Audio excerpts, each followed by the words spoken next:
나쁜 아빠가 가지고 있는 특징은 뭐냐 하면 아빠가 아이를 너무 사랑했죠. 나는 너를 이렇게 사랑하는데 넌 왜 말을 그렇게 못 알아듣냐? 이런 경우들이 참 많습니다. 그래서 이런 분들이 이제 사회를 나가면 지식인사이드 구독자 여러분 안녕하십니까? 저는 서울장신대학교에서 상담학을 가르치는 조영진 교수라고 합니다.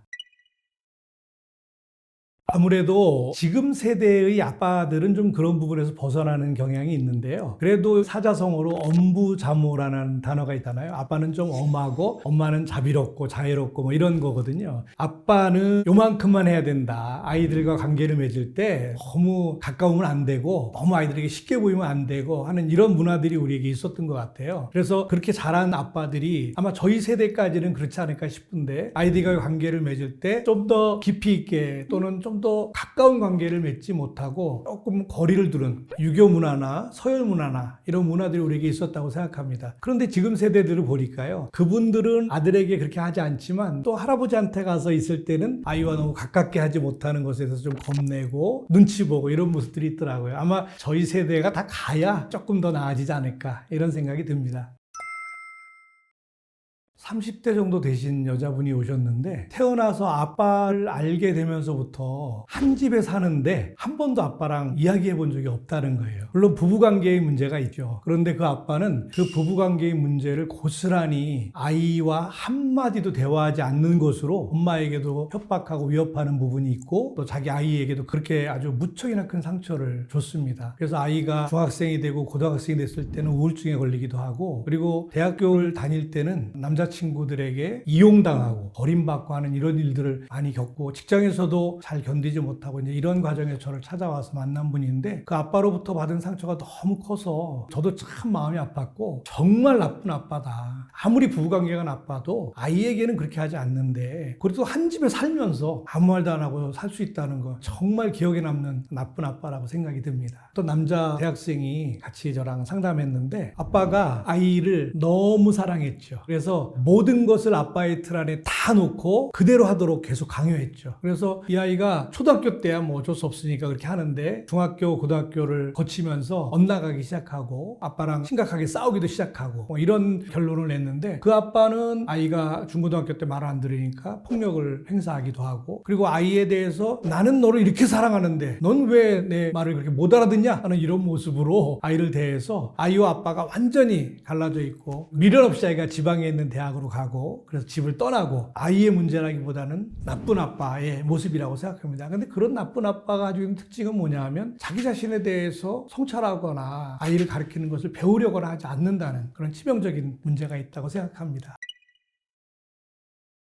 첫 번째는 강함으로 자기를 드러내는 아이들이 있다는 겁니다. 두 번째는 반대로 약함으로 자기를 드러냅니다. 세 번째는 상담학적인 용어로 철수라 그러는데 도망가는 거죠. 스스로가 자기를 고립시키고 아무와도 관계를 맺지 않는 방식으로 대응하고 드러내는 그런 사람들이 있다고 볼 수 있습니다. 독일의 정신분석학자인 카렌 호나이라는 학자가 있습니다. 그분이 신경증에 관한 연구를 많이 하셨는데 사랑받지 못하는 사람들이 가지고 있는 세 가지 특징이 있다고 그랬고 그것을 세 가지 유형으로 한번 나눠봐 주셨어요. 그 세 가지가 수능형, 공격형, 고립형입니다. 이제 그게 제가 좀 전에 얘기했던 세 가지랑 동일하더라고요. 그래서 강함으로 자기를 드러내는 공격형들은 중고등학생쯤 되면 이런저런 문제를 일으키기 시작합니다. 대들기도 하고 학교에도 잘 적응하지 못하고 부적응적인 행동들을 좀 하기도 하고 뭐 이런 여러 가지 문제를 일으키는데 이건 사실은 그 아이에게 힘이 있어서 드러내는 거거든요. 강함이라고 생각합니다. 그런데 그 강함 속에는 뭐가 있냐면 아빠가 나를 사랑해 주길 바라는 사랑받기를 원하는 간절함이 있지요. 근데 아빠는 그걸 못 알아채지요. 그래서 그 강함에 아빠가 강함으로 대응하면 싸움이 되고 아빠와 아들의 관계가 그냥 걷잡을 수 없이 파괴되는 이런 관계로 가게 되는 거지요. 이런 경우들이 참 많습니다. 그래서 우리가 이런 얘기 하잖아요. 문제아는 없고 문제 부모만 있다. 근데 이제 청소년들 가운데에서 문제를 일으키는 아이들이 그런 모습을 가지고 사회를 나가면 제일 많이 하는 게 뭐냐면 인간관계에 선을 긋습니다. 왜냐하면 자기의 나약함을 보여주거나 때로는 내가 너무 원하지만 사랑받지 못했던 이런 경험들이 이 아이로 하여금 사랑받는 자리로 아예 가지 않게 하는, 그리고 사람들에게 오히려 강한 모습으로 자기를 드러내서 누구도 자기를 만만하게 보지 않게 만드는 이런 모습들을 가지죠. 그래서 됐어, 그만해,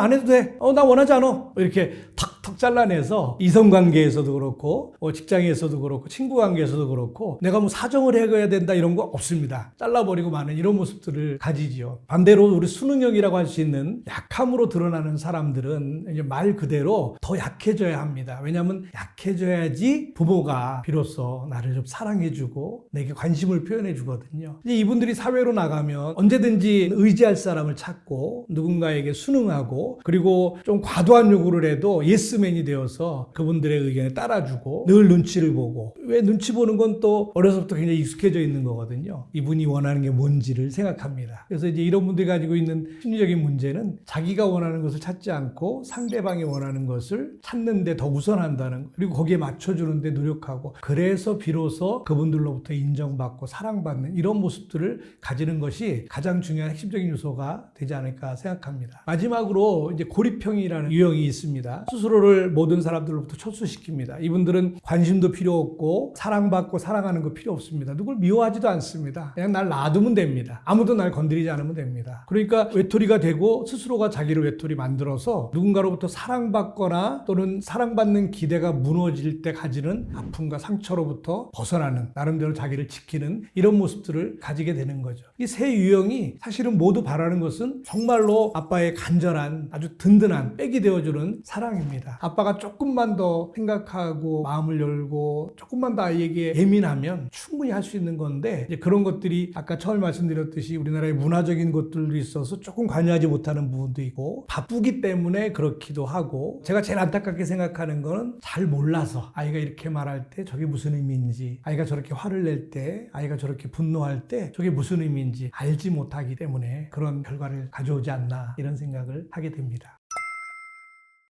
저는 요거는 뭐 많은 특징이 있겠지만 저는 한 가지만 딱 얘기 드릴 것 같아요. 어떤 환경과 상황에 대해서 오해하거나 왜곡하지 않습니다. 아빠 이거 해줘. 그거 안 돼. 그건 어려워. 미안한데 거기까지 할 수 없어. 안 되는구나. 이렇게 알 수 있어요. 아까 좀 전에 말씀드렸듯이 사랑받는 것은 신뢰받는 거거든요. 너 거기 갔다 왔구나. 오늘 그거 했어? 그래 잘했네. 보지 않아도 따라다니지 않아도 나는 널 믿어. 이런 모습들을 가지면 누군가가 뭐라고 얘기하면 그런가 보다. 굳이 뒤에 있는 어떤 음모나 어떤 사람들의 나를 더 해하려고 하는 게 아닌가 하는 두려움이나 이런 것들을 가질 필요가 없는 거죠. 그래서 이 신뢰받고 사랑받는다는 것은 내게 주어진 환경과 내 주변에 있는 사람들의 이야기와 생각을 그냥 있는 그대로 받아들일 수 있는 능력이라고 생각합니다. 그리고 이거는 아주 건강하게 살아가는 기본적인 배경이 될 수 있다고 생각합니다.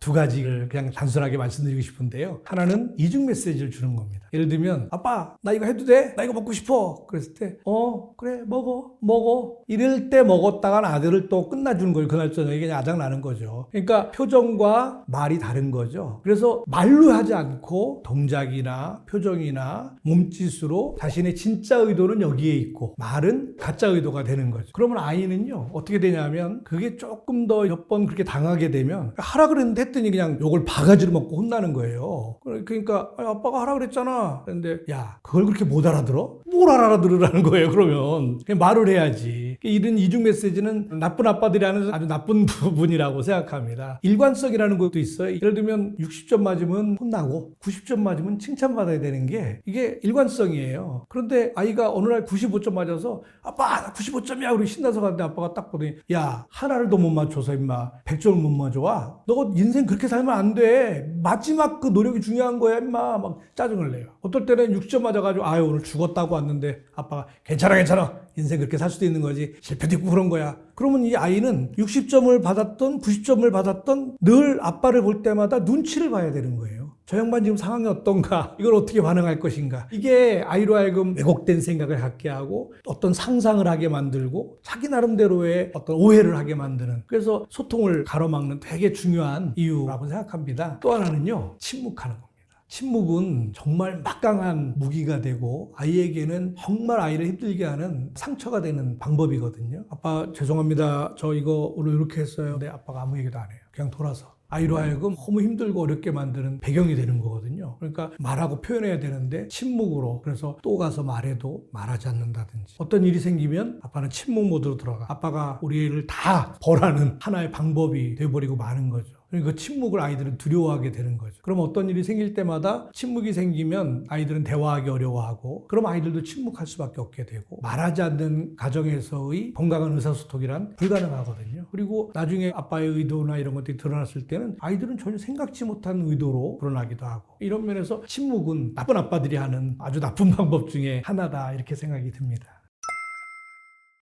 사랑받지 못하시는 분들이 가지고 있는 가장 큰 안타까움은 본인이 사랑할 줄 모른다는 겁니다. 사랑을 받지 못했기 때문에 어떻게 사랑하는지를 몰라요. 그런데 듣고 아는 것이 있고, 그리고 예를 들어서 아이가 태어나면 얼마나 예뻐요. 그 예쁜 아이를 보면서 이분이 이 아이를 사랑하기로 작정하고 자기만의 방식으로 아이를 사랑하게 되죠. 그게 구속이고 설득이고 강요가 되는 거예요. 대물림되지 않을 수 있는 많은 방법이 있습니다. 이거는 배우고 연습하고 노력하면 바꿀 수 있는 겁니다. 그러니까 아니 내가 사랑받지 못해서 내 가족에게도 그래? 아니요. 그렇지 않습니다. 누군가로부터 사랑받는 것도 사랑받는 경험이 있어야 우리가 누군가를 사랑할 수 있거든요. 아빠로부터 사랑받는 경험이 아빠로서 또는 남편으로서 아내를 사랑하고 아이를 사랑하는 배경이 될 수 있다면, 누군가로부터 사랑을 받는 방법부터 좀 배우고, 그리고 그것을 수용해주고 받아주고 하는, 정말 사랑하는 내 아이를 위해서, 정말 사랑하는 내 가족을 위해서 배워야 하는 거죠.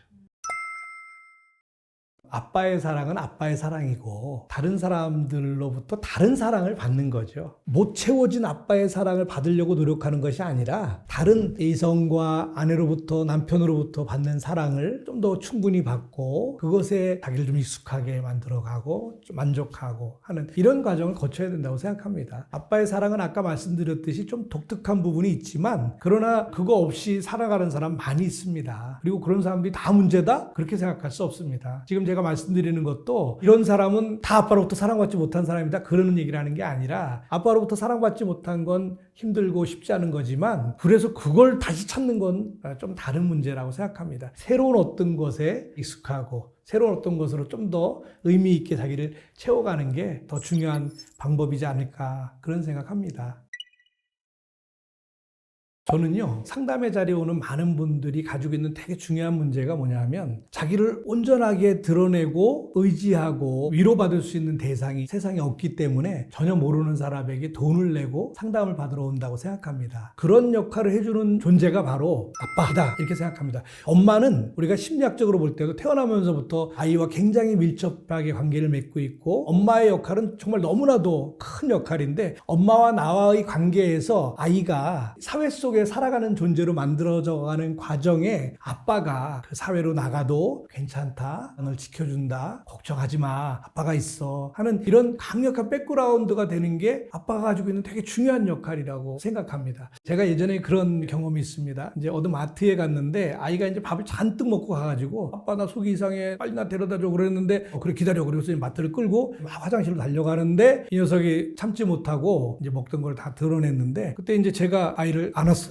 그래서 이제 제 가슴에 타하고 화장실로 가고, 엄마는 이제 그 주변에 떨어진 걸 다 치우고, 이런 과정들이 아이에게 주는 이 세상을 살아갈 때 나는 무슨 일을 해도 이렇게 든든한 아빠가 있구나 하는 이런 넉넉한 마음을 가질 수 있을 것 같거든요. 그리고 그거는 삶을 살아가는데 대단히 중요한 배경이 됩니다. 누군가가 자기를 지켜준다는 안정감이 없으면 그분들은요, 그런 문제가 생기기 전에 미리 예방해야 되거든요. 과도하게 뭔가 쫄고 과도하게 염려하고 그리고 과도하게 준비하고, 조그만 일이 있어도 깜짝 놀라서 그걸 엄청나게 큰 위협으로 인식하고, 이런 것들이 또 심리적으로 많은 어려움을 주고 주변에 있는 관계에 어려움을 가져서 상담의 자리에 오고 그러거든요. 상담은 뭐냐 하면, 그런 분들에게 어떤 말을 해도 다 들어주고 수용해 줄 수 있는 대상으로서의 역할을 하는 거죠. 어렸을 때 아빠로부터 사랑받는다는 것은 저는 신뢰받는 것이라고 생각합니다. 난 널 믿어. 할 수 있는 데까지 해봐라. 아빠가 뒤에서 든든하게 지켜줄게. 아빠가 해줄게. 이런 모습들. 이게 좀 힘들어도 좀 더 갈 수 있고, 도전하기도 하고, 또 때로는 절망적인 상황이 돼도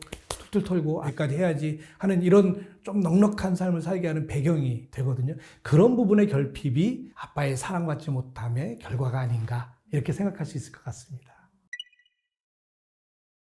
자식의 입장에서 볼 때는 자식이 볼 때 아빠가 바뀌는 거예요. 어렸을 때 안 그러는데 우리 아빠가 왜 저러나? 이상한 데서 소리 지르고 뭘 하지 말라 그러고 안 된다 그러고 짜증내고 막 이러거든요. 아이가 변하는 건 너무 당연한 건데 이 좋은 아빠들이 가지고 있는 특징이 뭐냐면 그 좋음을 아주 철석같이 아이들에게 드러내고 나타내려고 노력하는 거죠. 그게 아까도 말씀드린 아이에게는 부담이고 어려움이 됩니다. 아이가 이제 뒷좌석에서 어디 우리 가족들 여행 가는데 아이는 뭐 하냐면 뒷좌석에서 이어폰 끼고 눈 감고 음악 듣고 있어요. 그래 아빠가 이제 그게 불편해요. 짜증이 나잖아요. 그래서 이제 놀러 가는 이 분위기를 한판에 망쳐버릴 때가 있거든요. 그런데 사실은 잘 생각해 보면 그럼 뭘 할 거예요? 제가 그런 아빠들에게 물어봐요. 그럼 뭐 할 거예요? 대화를 해야지. 무슨 대화를 하시겠어요? 어떤 대화를 할 거예요? 대화가 잘 돼요? 그러면 아빠가 계속 뭔가를 물어봐야 되는데 아빠가 물어보는 건 밥 먹었니? 공부했니? 성적 얼마니? 친구들하고 어떻게 지내니? 게임 그만해라. 이거밖에 없잖아요. 대화의 포인트가 없어요. 아이들 입장에서 아빠가 좀 더 자기를 좀 편하게 놔두면 되는 거예요. 어떤 아빠를 만났는데 아이가 PC방에 몰래 갔다 걸렸어요. 이 아빠가 너무 분노하는 거죠. 아빠가 볼 때는 게임방 가서 학원을 빼먹고 게임방을 가? 너 인생 망치려고 그래? 아니 물 게임방 안 보고 갔는데 인생을 망쳐요. 그러니까 이런 아빠의 과도한 아이의 미래에 대한 불안과 염려가 아이를 힘들게 하는 거죠.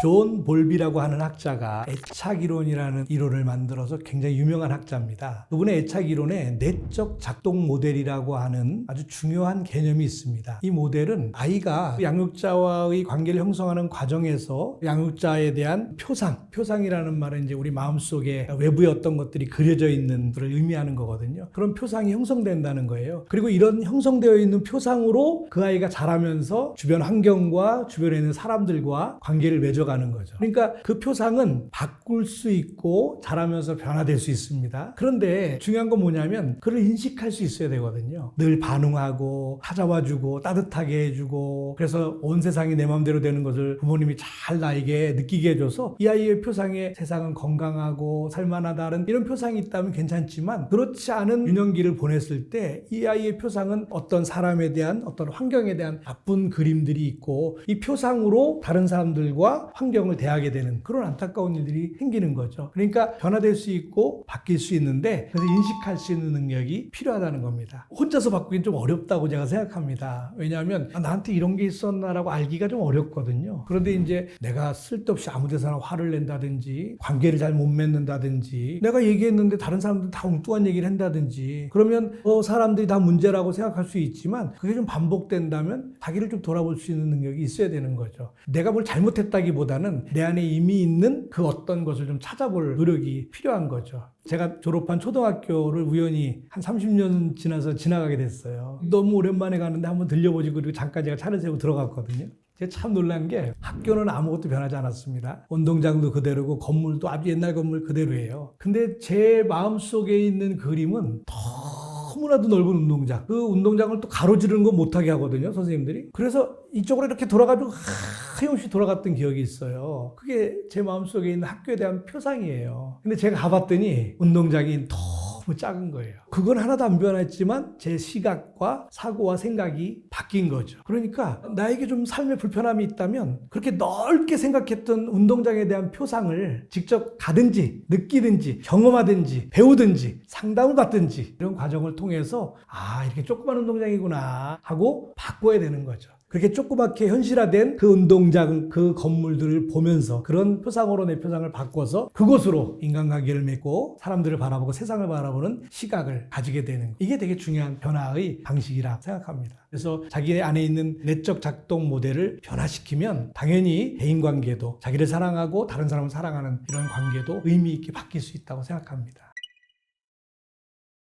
상처를 잘 들여다보고 잘 다루어서 회복하는 것도 되게 좋은 방법이고 그런데 우리가 과거에 받은 상처를 다 끄집어내서 비주얼, 고주얼 다 이런 거 상처라고 얘기할 수 없잖아요. 그리고 이제 상처받은 사람들이 가지고 있는 특징이 뭐냐 하면 그런 상처받는 자리에 잘 가지 못하고 또 그런 걸 생각나게 하는 어떤 물건이나 환경이나 사람의 말에 또 분노하고 힘들어하거든요. 저는 제일 좋은 방법은 익숙함이라고 생각합니다. 나 이 상처받았어. 나 상처 때문에 너무 힘들어. 나 나 아무것도 안 할 거야 이렇게 하지 말고 그런 상처의 자리, 환경, 이야기에 자기를 좀 드러내주는 거죠. 저는 상처는 보듬어주고 상담을 받고 좀 깊이 있게 다루고 하는 것도 되게 중요하지만 한편으로는 아니 이 세상을 살아가는데 상처 안 받을 일이 어디 있고 그 상처 하나 없어서 살아가는 사람이 어디 있겠어요. 단단해진다면 익숙해져야 되고 자기를 좀 더 건강하게 만드는 게 좀 더 큰 포인트가 되지 않을까 생각합니다. 과거의 상처를 성장의 발판으로 우리가 당연히 삼아야 되잖아요. 언제나 그 상처 속에 머물러 있는 사람들이 있거든요. 누구나 상처받고 살지 그렇지 않은 사람 없거든요. 근데 이제 일반적으로 다 상처받는데 왜 너만 그래? 이렇게 얘기하고자 하는 것은 아니고 그렇지만 상처받았다는 그 하나가 자기 자신의 삶 전체를 그렇게 끌어갈 만한 그런 것은 아니다라는 좀 자기 나름대로 결단이 필요한 거죠. 가장 중요한 건 자기 자신에 대한 건강한 이해를 하는 게 좀 중요하다고 생각합니다. 저는 뭐 아무런 문제가 없다고 생각해도 대학 같은 데서 이제 10회 정도는 무료로 상담을 진행하거든요. 아무런 문제가 없어도 와라. 상담받는 자리는 그런 분들이 과거의 상처를 툴툴 털고 일어날 수 있는 되게 중요한 배경이 된다고 생각합니다. 이거를 이렇게 하세요, 이렇게 하세요라고 얘기하는 건 좀 불가능해요. 왜냐하면 마음이라는 게 다 다르고 한 개인이 가지고 있는 상처와 아픔이 다 다르기 때문에 그거를 일률적으로 이쪽으로 가세요 이렇게 얘기하는 건 좀 불가능하다고 생각하고요. 그래서 조금은 좀 도움이 되는 사람들을 만나보는 게 좋지 않을까. 그리고 좋은 친구들을 만나면 좋지만 전문적인 상담사들을 좀 만나보는 건 전 강력하게 추천합니다.